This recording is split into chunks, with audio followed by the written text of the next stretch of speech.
আসসালামু আলাইকুম।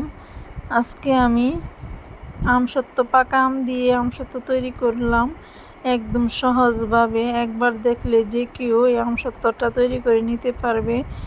খুবই সহজ একটা সহজভাবে আমসত্ত্বগুলি তৈরি করে নিলাম।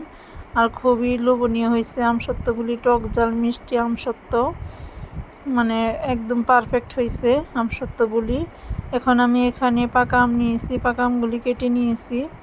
কেটে তারপরে এখানে কড়াইতে দিয়ে দিলাম। কড়াইতে দিয়ে সামান্য পানি দিব যেন আমটা সিদ্ধ হয়ে যায়।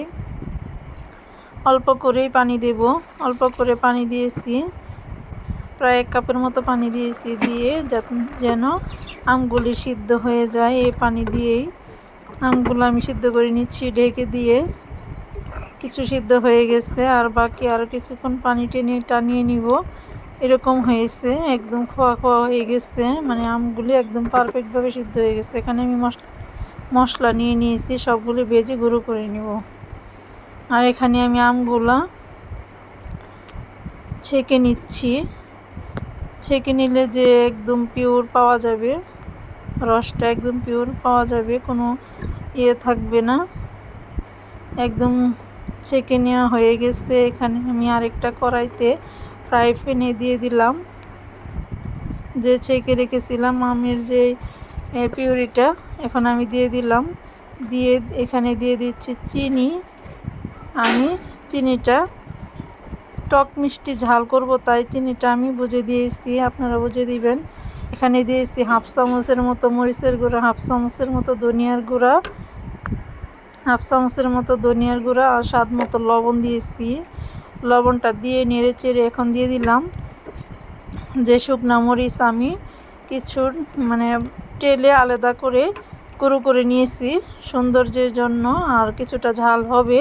আর এখানে আমি মশলাটা যে গুঁড়ো করে নিয়েছিলাম ওই মশলাটা দিয়ে দিয়েছি।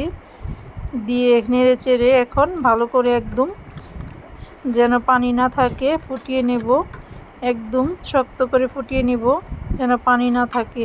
এখানে আমি একটা স্টিলের থালি নিয়েছি, থালিতে সামান্য তেল ব্রাশ করে দিয়েছি। দিয়ে তারপরে এই আমসত্ত্বর যে পিউরিটা দিয়ে দিলাম। দিয়ে এখন ঘুরিয়ে ঘুরিয়ে পুরোটা স্টিলের থালিতে আমি সেট করে বসিয়ে দিলাম। এই যে এখানে আমার 3টা থালিতে দিয়েছি, 3টা থালিতে এখন আমি রোদে শুকিয়ে নিব। এই যে রোদ্রে শুকানো হয়ে গেছে, আমার প্রায় 2 দিন লেগেছে রোদ্রে শুকাতে। এখন আমি উঠিয়ে দেখাচ্ছি, একদম সুন্দর করে উঠে গেছে। আর একদম দেখেন হাত দেখা যাচ্ছে, খুব সুন্দর হয়েছে আমসত্ত্বটা। আমি একটা ছুরির সাহায্যে আমি আমসত্ত্বটা পিস পিস করে কেটে রোল করে নেব, এরকম করে। দেখেন মাশাআল্লাহ কতটা সুন্দর হয়েছে, আর এটা খেতেও অসম্ভব মজা হয়েছে, অসম্ভব টেস্টি হয়েছে। আমি সবগুলাই এভাবে কেটে রোল করে পরিবেশন করে দেখাচ্ছি। দেখেন কীরকম হয়েছে, মাশাআল্লাহ একদম লোভনীয় আমসত্ত্ব, পাকা আমের আমসত্ত্ব তৈরি হয়ে গেল, আলহামদুলিল্লাহ।